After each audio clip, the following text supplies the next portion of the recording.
সাংবাদিকক ভাবুকি দিবলৈ কোন হয় হিতেশ দেৱ শৰ্মা গুণ্ডা নেকি হিতেশ দেৱ শৰ্মা প্ৰাক্তন উচ্চপদস্থ প্ৰশাসনিক বিষয়া হল বুলি উভত কুৰে নাচিব নেকি হিতেশ দেৱ শৰ্মাই ক্ষমতাত নাথাকিলেও অহংকাৰ মূৰত থুপ খাই আছে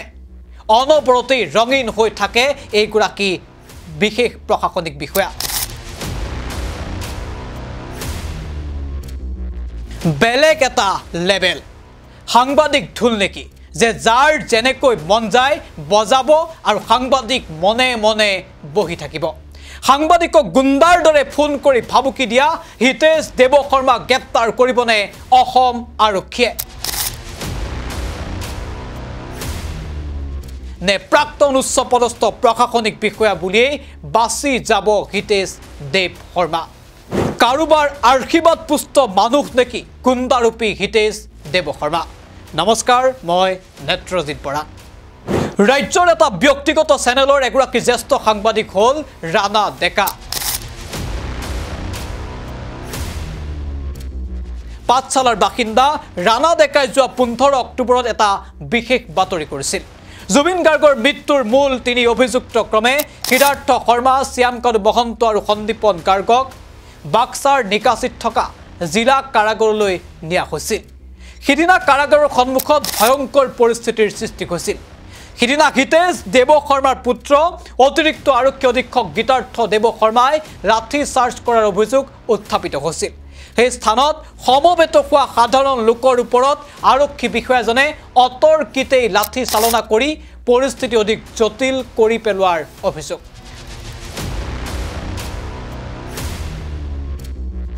তদুপৰি গীতাৰ্থ দেৱ শৰ্মা নামৰ বাক্সা জিলাৰ এই অতিৰিক্ত আৰক্ষী অধীক্ষক গৰাকীয়ে হাতত লাঠি লৈ মানুহক পিটি থকা দৃশ্য সাংবাদিকৰ কেমেৰাত বন্দী হৈছিল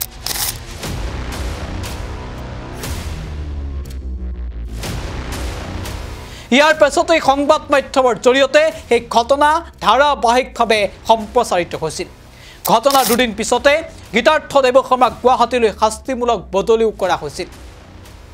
আৰু ইয়াতেই ক্ষুণ্ণ হৈ পৰিছিল পুত্ৰ স্নেহত অন্ধ হৈ থকা গুণ্ডাৰূপী হিতেশ দেৱ শৰ্মা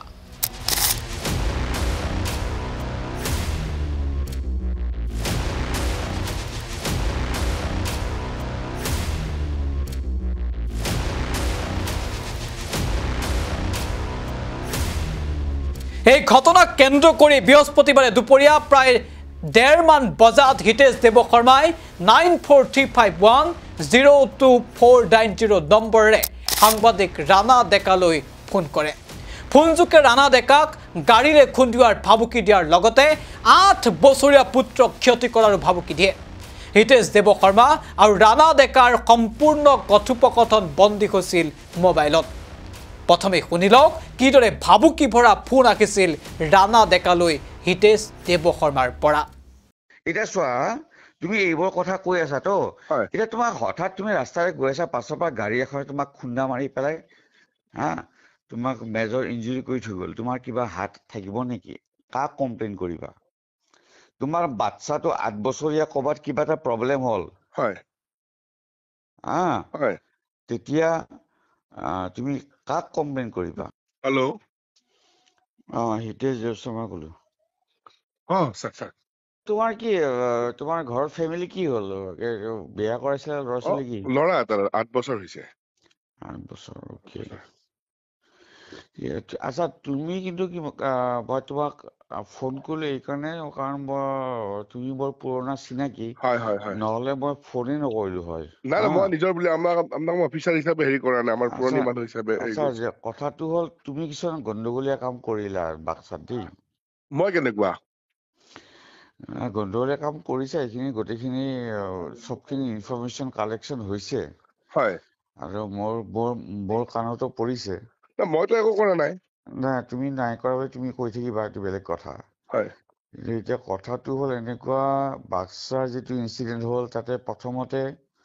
মই পোৱা খবৰ মতে যিখিনি পুলিচৰ হাতত আছে খবৰ তুমি এটা মেছেজ চাৰ্কুলেট কৰিছিলা মই মেছেজ আচ্ছা তুমি মেছেজ এটা সাৰ্কুলেট কৰা তুমি মোক ডিনাই কৰিব পাৰা নো প্ৰব্লেম না আপনি চালে গ'লে এইটো ওলাব পুলিচৰ মোৰ কোনো মই নাচাওঁ এইটো পুলিচৰ লগত আছে আচ্ছা কথাটো হ'ল তাৰ পাছত তোমাৰ চেনেলে এনেকে নিউজ প্ৰচাৰ কৰিলে যে শান্তিপূৰ্ণ মানুহৰ ওপৰত মানে গীতাৰ্থ দেৱশৰ্মাই লাঠিচাৰ্জ কৰিলে মেছেজ মানে কি মেছেজ এইটো হোৱাটছআপ মেছেজ মই কোৱাটোৰ ওপৰত তুমি ৰিপ্লাই দিয়া শান্তিপূৰ্ণ ৰাইজৰ ওপৰত গীতাৰ্থ দেৱশৰ্মাই লাঠিচাৰ্জ কৰিলে সেইটো সঁচা নে মানে মই যি সময়ত সুধিছো তুমিতো লোকেল ৰিপৰ্টাৰটো মই সেইকাৰণে তোমাক সুধিছো তুমি সেইটো সঁচা নে মানে শান্তি সেই সময়ত লাঠি চলাব লগা একো দেখা মানে আকস্মিকভাৱে আহিছিলে এইটো তোমাৰ কথাটো বেলেগ কথা তোমাৰ চেনেলে এটা ভিডিঅ' মৰ্ফ কৰিছে মৰ্ফ কৰাটো হ'ল এটা ক্ৰিমিনেল দেই তেনেহ'লে আপোনাক মই ক্লিয়াৰ কৰি দিওঁ কোৱা আপুনি শুনি লওক তাত সিদিনাখন 3টা কেমেৰা আছিলে ঠিক আছে এই যিটো ভিডিঅ' আপোনাৰ বাবাৰটো ওলাল সেইটো মোৰ কেমেৰাটো নহয় আমাৰ গুৱাহাটীৰ পৰা ময়ূৰ বঞ্জিত কলিতা যিজন ৰিপৰ্টাৰ আছিলে যিটো সেই লাঠিচাৰ্জৰ ভিডিঅ'টো তেওঁৰ কেমেৰাত আছিলে মোৰ কেমেৰাত নাই আৰে ভিডিঅ' কৰাটো ডাঙৰ কথা নহয় ঐ দুটা ভিডিঅ' মৰ্ফ কৰাইছে মৰ্ফ কৰা মানে কানেক্ট কৰাইছে থ্ৰু AI আৰ্টিফিচিয়েল ইন্টেলিজেন্স কৰি কেনেকে কৰাব ডাইৰেক্ট লাইভত আছিলে লাইভত নহয় ঐ কথাটো হ'ল যিটো নিউজ হৈছে দুটা ভিডিঅ' মৰ্ফ কৰা হৈছে যে প্ৰথমতে এটা দেখুওৱা হৈছে যে শান্তিপূৰ্ণভাৱে মানুহে বহি আছে তাৰ পাছত সেইটো ভিডিঅ' লিংক কৰা হৈছে হঠাৎ লাঠিচাৰ্জ যিটো সঁচা নহয় সেইটো তুমিও জানা নহয় এইটো হেৰি আপুনি মোৰখিনি বুজি লওক আপুনি সেইখিনি তাৰ পিছত আপুনি মোক ক'ব এতিয়া চোৱা তুমি এইবোৰ কথা কৈ আছা তো এতিয়া তোমাক হঠাৎ তুমি ৰাস্তাৰে গৈ আছা পাছৰ পৰা গাড়ী এখনে তোমাক খুন্দা মাৰি পেলাই তোমাক মেজৰ ইঞ্জুৰি কৰি থৈ গ'ল তোমাৰ কিবা হাত থাকিব নেকি কাক কমপ্লেইন কৰিবা তোমাৰ বাচ্চাটো 8 বছৰীয়া ক'বাত কিবা এটা প্ৰব্লেম হ'ল তেতিয়া তুমি কাক কমপ্লেইন কৰিবা মোক কিয় কৈছে এনেকে কথাটো মই কৈ আছো ৰবা ৰাণা মইতো ইমান বোকা নহয় যে বুৰ্বকো নহয় না তো তোমালোকৰ চব এক্টিভিটিটো মইতো চাই কাৰণ মই এফেক্টেড আই এম এফেক্টেড সেইকাৰণে মই চাইছো নহ'লে ঘণ্টা কত কিমান নিউজ ওলাই থাকে মই ক'ৰবাত মানে খবৰ ল'ব যাম নেকি মই এফেক্টেড মোৰ ল'ৰা এফেক্টেড আৰু তোমাৰ চবখিনি ইনফৰমেশ্যন পুলিচৰ হাতত আছে না কেতিয়াবা একশ্যন হ'ব তুমি ৰৈ থাকা বস্তুটো এই কথা তো তুমি এইটো কথা নহয় যে তুমি যা তা কৰি পেলাই মানে সাৰি যাবা সেইটো হ'ব নোৱাৰে না এই ৰাণা শুনা মই কিমান বছৰ চাকৰি কৰিলো বহুত মানুহ দেখিলো তো মোৰ চবচে বেয়া লাগিল 8 বছৰীয়া ল'ৰা এটা আছে গাড়ী খুন্দে মাৰি থৈ যাব বুলি কৈ কথাটোত মোৰ ভাল লগা নাই না ভাল নালাগিবই না কাৰণ কি হ'ল মোৰ ল'ৰাই ল এণ্ড অৰ্ডাৰ মেইনটেইন কৰিবলৈ লাঠিচাৰ্জ কৰিলে শিলদলীয়া মানুহৰ ওপৰত সেইটোক তোমালোকে কি নিউজ কৰিলা NKTV না তুমি NKTV তো মই NKTV হয় NKTV লৈ পেলাই গোটেইখিনি যিখিনি কৰিছে এইটো একো ভাল কাম কৰা নাই ভিডিঅ' মৰ্ফ কৰিব গৈছা তোমালোকে মৰ্ফিং ইজ ক্ৰিমিনেল তোমালোকে তোমাৰ বাকীখিনি পুলিচৰ ইনফৰমেশ্যন তোমাৰ আছে মই সেইখিনি গোটেইখিনি তোমাক নকওঁ কোৱাত দৰকাৰ নাই মই কথা তোমাক জাষ্ট মই ৱাৰ্ণিং দিলো ইউ আৰ ইন ডেঞ্জাৰ যদি তুমি তোমাৰ হাতত মই কৈছো নহয় এতিয়া কেইটা বাজিলে 1:30 বাজিছে তোমাৰ হাতত 4 ঘণ্টা সময় আছে নিশ্চয় সকলোৱে বুজি উঠিছে আৰু স্পষ্টকৈ যে কিদৰে ভয় ভাবুকি দেখুওৱা হৈছে সাংবাদিক ৰাণা ডেকাক মৃত্যুৰ ভাবুকি দিয়াৰ কথা এজাহাৰত উল্লেখ কৰা হৈছে এইদৰে ধৰা তুমি ৰাস্তাৰে গৈ আছা আৰু তোমাক পিছৰ পৰা গাড়ী এখনে খুন্দা মাৰি যদি গুৰুতৰভাৱে আঘাতপ্ৰাপ্ত কৰে তুমি কাক অভিযোগ দিবা তোমাৰ 8 বছৰীয়া সন্তানটোৰ যদি কিবা অসুবিধা হয় তেতিয়া তুমি কাক অভিযোগ দিবা দিনকাল এতিয়া বৰ বেয়া সফট টাৰ্গেট সাংবাদিক এতিয়া তোমাক মই 4 ঘণ্টাৰ সময় দিছো এই 4 ঘণ্টাৰ ভিতৰত তোমালোকে প্ৰচাৰ কৰা বাতৰিটো ভুল বুলি ক্ষমা খোজা মই তোমাক ৱাৰ্ণিং দিছো ভুল বাতৰিৰ বাবে তোমালোকৰ মুখ্য সম্পাদক 3 বছৰৰ বাবে জেল যাব লগা হ'ব আৰু তুমিও ৰেহাই নাপাবা তাৰ ব্যৱস্থা মই কৰি আছো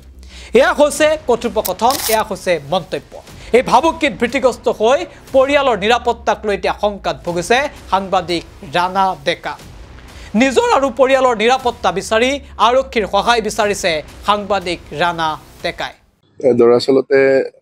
বিগত 2 মাহ ধৰি সমগ্ৰ অসমবাসী আমাৰ মৰমৰ জুবিন গাৰ্গৰ মৃত্যুত আমি শোকাকুল অৱস্থাত সকলোৱে আছো আৰু এনে এক অৱস্থাত তেওঁৰ মৃত্যু ঘটনাত জড়িত হৈ শ্যামকানু মহন্ত আৰু সিদ্ধাৰ্থ শৰ্মা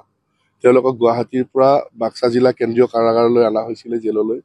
আৰু সেই বাতৰিটো এগৰাকী সাংবাদিক হিচাপে মই অফিচৰ যেতিয়া নিৰ্দেশ পাইছিলো আমাৰ চেনেলৰ পৰা মই সহিত 4 গৰাকী আমাৰ ৰিপৰ্টাৰে ৰাতিপুৱাৰ পৰা আমি কৰ্তব্য সম্পাদন কৰিছিলো নিকাশিৰ কাৰাগাৰৰ সন্মুখত আৰু সেই বাতৰিটো গোটেই দিনজোৰা বাতৰি সম্প্ৰচাৰ যিটো হৈছিল তাত আৰক্ষীৰ ৰাইজৰ শিলদলীয়া যি কাণ্ড বা আৰক্ষীৰ লাঠি চালনা সামগ্ৰিক গোটেই ঘটনাটো আমি প্ৰচাৰ কৰিছিলো বা অসমৰ প্ৰত্যেকটো চেনেলে কৰিছিল আৰু সেই বাতৰিটো আৰক্ষী যিটো প্ৰথম লাঠি চালনা আমাৰ স্যাটেলাইট চেনেলটোত আমাৰ 4 গৰাকী যি সাংবাদিক আছিল তাৰে কোনোবা এটা কেমেৰাত আমাৰ লাইভ গৈছিল মই কিন্তু নাছিলো মই দৌৰিছিলো সেই সময়ত আৰু সেই আৰক্ষী বিষয়াগৰাকী হৈছিল অতিৰিক্ত আৰক্ষী অধীক্ষক গীতাৰ্থ দেৱ শৰ্মা আৰু কালি এই ঘটনা সন্দৰ্ভত তেওঁৰ পিতৃ অসম চৰকাৰৰ এনআৰচিৰ সমন্বয়ক আৰু তেখেতে প্ৰাক্তন শীৰ্ষ বিষয়া অসম প্ৰশাসনিক বিভাগৰ আৰু সেই গৰাকী বিষয়ে মোক ব্যক্তিগত মোবাইল যোগে ফোন কৰি প্ৰথমতে মোৰ পৰিয়ালত কোন কোন আছে সোধে মোৰ ল'ৰা কিমান ছোৱালী কি সোধে মই ক'লো মোৰ 8 বছৰীয়া এটি সন্তান আছে তাৰ পিছত তেখেতে ফোন টেপটোত স্পষ্ট আছে কথাখিনি তেওঁ কৈছে যে হঠাৎ যদি মই গাড়ীৰে ওলাই গৈ থকা অৱস্থাত পিছফালৰ পৰা কোনোবাই খুন্দিয়াই দিয়ে তেনেহলে মই কাক অভিযোগ দিম একেলগে কৈছে যে মোৰ 8 বছৰীয়া সন্তানটো যদি ওলাই যায় ঘৰৰ পৰা এই অৱস্থাত যদি কিবা এটা হয় মই কাক কি অভিযোগ দিম তাৰ পিছত তেওঁ 4 ঘণ্টাৰ মোক সময় দিছিল আৰু তেওঁৰ পুত্ৰ গীতাৰ্থ দেৱ শৰ্মাই কালি ইতিমধ্যে বাক্সা জিলাৰ পৰা গুৱাহাটী যোগদান কৰাৰ বাবে প্ৰত্যাৱৰ্তন কৰিব আৰু সেই ক্ষণত 4 ঘণ্টাৰ ভিতৰত যদি মই তেওঁক গৈ ক্ষমা নোখোজো তেনেহলে মোৰ ডেঞ্জাৰ পৰিৱেশৰ সৃষ্টি হ'ব বুলি কৈছিল আৰু আৰক্ষীৰ ভাবুকি বাৰম্বাৰ মুখ দি কেতিয়া হাৰি নাযাম বুলি কৈছিল এইখিনিতে এটা কথা মই ক'ব লাগিব গীতাৰ্থ দেৱ শৰ্মা তেওঁৰ আজিলৈকে বেয়া ব্যৱহাৰ আমি পোৱা নাই বাক্সা জিলাত কৰ্মসূত্ৰে লগ পাইছিলো আৰু কালি এই পিতৃৰ এই ঘটনাৰ পিছত তেওঁ হোৱাটছআপ কল যোগে মোক নিশা 11 বজাত তেখেতে ফোন কৰিছিল আৰু পিতৃৰ এনে কাণ্ডৰ বাবে মোক তেখেতে ভুল নুবুজিবলৈ আৰু তেখেতে ক্ষমা প্ৰাৰ্থনা কৰিছিল যিহেতু সন্তানক লৈ কথা হৈছিল এই বিষয়টোত তেওঁ দুখ পাইছিল তেওঁৰ প্ৰতি কোনো আক্ষেপ নাই আৰু এই বিষয়ত মই কাকো আক্ষেপ কৰিব নোখোজো কিন্তু এজন পিতৃ হিচাপে অত্যন্ত মৰ্মাহত আৰু ভয় খাব লগা বিষয় কাৰণ আমি এটা সৰু পৰিয়ালৰ ল'ৰাক আমি সাংবাদিকতাক বৃত্তি হিচাপে লৈ খাই আহিছো এটা কথা আজি মোৰ লগত হৈছে কালি যিকোনো এজনৰ লগত হ'ব পাৰে বা আমি কিবা দোষ কৰিছো আমাক শাস্তি দিয়ক বা আমাক প্ৰত্যাহ্বান জনাওক কিন্তু পিতৃ হিচাপে অত্যন্ত দুখ পাইছো যে সন্তানক মাজত টানি আনিছে সি আমাৰ বহুত মৰমৰ আৰু গোটেই পৰিয়ালটো আমি ভাগি পৰিছো আপুনি কিমানটা কিবা গোচৰ ৰুজু কৰিছে বা কিবা লিখিত ক'ৰবাত অভিযোগ দাখিল কৰিছে হয় নিশ্চিতভাৱে মই পাঠালা থানাত তেওঁৰ এই যি ঘটনা সন্দৰ্ভত মই এজাহাৰ দাখিল কৰিছো আৰক্ষী এই সন্দৰ্ভত এতিয়ালৈকে একো জনোৱা নাই কিন্তু গোচৰটো তেওঁলোকে লৈছে মোক ৰিচিভ কপি কৰি ৰিচিপ্টটো দিছে আজি আবেলি দাখিল কৰিছো আৰু তাৰ লগত যিটো ভইচ ৰেকৰ্ডিং সেইটো জমা দিয়াৰ হেৰি কৰিছো এই ক্ষেত্ৰত ৰাজ্যৰ মুখ্যমন্ত্ৰী হিমন্ত বিশ্ব শৰ্মাৰ হস্তক্ষেপ বিচাৰিছে অসমৰ সাংবাদিক তথা অসমৰ ৰাইজে সাংবাদিকৰ নিৰাপত্তা সুনিশ্চিত কৰাৰ লগতে গুণ্ডাৰূপী হিতেশ দেৱ শৰ্মাক গ্ৰেপ্তাৰৰ দাবী এতিয়া সৰ্বত্ৰ উত্থাপন হৈছে প্ৰশ্ন হয় কেতিয়া বজালি আৰক্ষীয়ে গ্ৰেপ্তাৰ কৰিব হিতেশ দেৱ শৰ্মাক কঠোৰতকৈ কঠোৰ শাস্তি বিহিব লাগে এইজন হিতেশ দেৱ শৰ্মাক যি সময়ত ভগৱানৰ নাম ল'ব লাগে হিতেশ দেৱ শৰ্মাই সেই সময়তে দিনতে ৰঙীন হৈ সাংবাদিকক ভাবুকি দি ফুৰিছে হিতেশ দেৱ শৰ্মাই এতিয়া ৰাজ্যত এনে অৱস্থা যে সাংবাদিকে প্ৰশ্ন সুধিলেও জগৰ লাগে ফোন আহে বাতৰি কৰিলেও মৃত্যুৰ ভাবুকি আহে এনেকৈ কেনেকৈ হ'ব অসম আৰক্ষীয়ে নিজৰ দায়িত্ব পালন কৰক ৰাইজৰ বিশ্বাস হেৰুৱাই নেপেলাব